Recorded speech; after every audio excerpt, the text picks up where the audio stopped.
Hello friends and welcome back to my channel. आज का video है मेरे फर्स्ट ट्रैकिंग एक्सपीरियंस पे which has been a very memorable one. तो मैं अभी हाल ही में वैली ऑफ फ्लावर्स और हेमकुंड साहिब के ट्रैक पे गई थी। साथ ही में मैंने बद्रीनाथ धाम के भी दर्शन किए। तो आज की वीडियो में मैं ये सारी डिटेल देने वाली हूँ कि अगर आप ये ट्रैक प्लान कर रहे हैं तो कैसे प्लान करना है, कितना टाइम और बजट लेके चलें आप। इसके अलावा इस वीडियो को मैं 3 पार्ट में बनाऊंगी। फर्स्ट पार्ट में मैं ये सारे डिटेल दूंगी, सेकंड पार्ट में वैली ऑफ फ्लावर्स और थर्ड पार्ट में हेमकुंड साहिब के बारे में डिटेल देते हुए वीडियो बनाऊंगी। तो चलिए शुरू से शुरू करते हैं।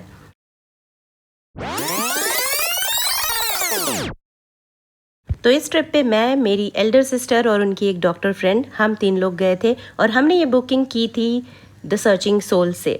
7,000 रुपये पर पर्सन का पैकेज था, हरिद्वार टू हरिद्वार।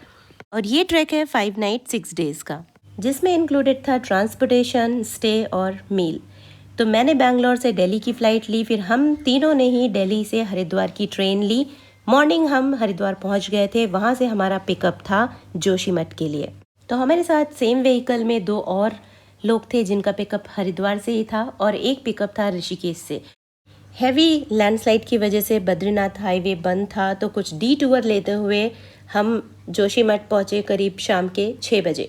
तो हमें करीब 10 घंटे लग गए थे जोशीमठ पहुँचते हुए। अगर ये हाईवे ओपन होता तो हम 7 से 8 घंटे में ही पहुँच जाते, बट रास्ता बहुत सीनिक था।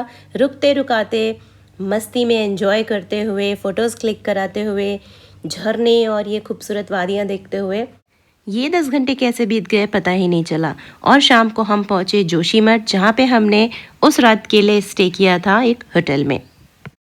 हमारे स्टे से वॉकेबल डिस्टेंस पे ही नरसिंह बद्री टेम्पल भी था, हमने वहाँ पे भी दर्शन किए। और अगले दिन ब्रेकफास्ट करके, पैक्ड लंच लेकर के हम निकल चुके थे गोविंद घाट के लिए। आधे घंटे में हम गोविंद घाट पहुँच गए और वहीं से हमारा ट्रैक शुरू होना था। अब हमें ट्रैक करके जाना था घांगरिया, जो अगले 3 रातों के लिए हमारा बेस था। और गोविंद घाट से घांगरिया 14 किलोमीटर है। तो ये ट्रैक वैली ऑफ फ्लावर्स और हेमकुंड साहिब का जो ट्रैक है ये इजी टू मॉडरेट लेवल में आता है और बिगनर्स के लिए परफेक्ट है।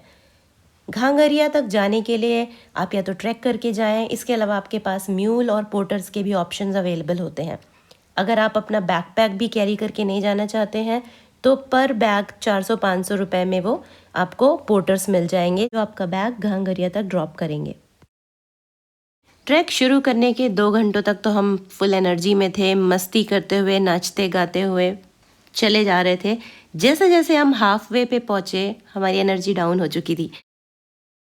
इसलिए ट्रैक पे आने के कम से कम 15-20 दिन पहले से आप थोड़ा फिटनेस पे ध्यान दें, वॉक करें। और साइकिलिंग बेस्ट एक्सरसाइज मानी जाती है ट्रैकिंग फिटनेस के लिए। और हाँ, ये मॉनसून ट्रैक होता है तो जून से लेके सितंबर-अक्टूबर तक आप ये ट्रैक प्लान कर सकते हैं। और हाँ, जोशीमठ में जहाँ पे हमारा स्टे होता है वहीं से ट्रैक लीडर और गाइड हमारे साथ में आते हैं। उस जगह से आप कुछ चीज़ें रेंट भी कर सकते हैं। जैसे हमने ये ट्रैकिंग पोल अगले 4 दिनों के लिए 200 रुपये में रेंट लिया था।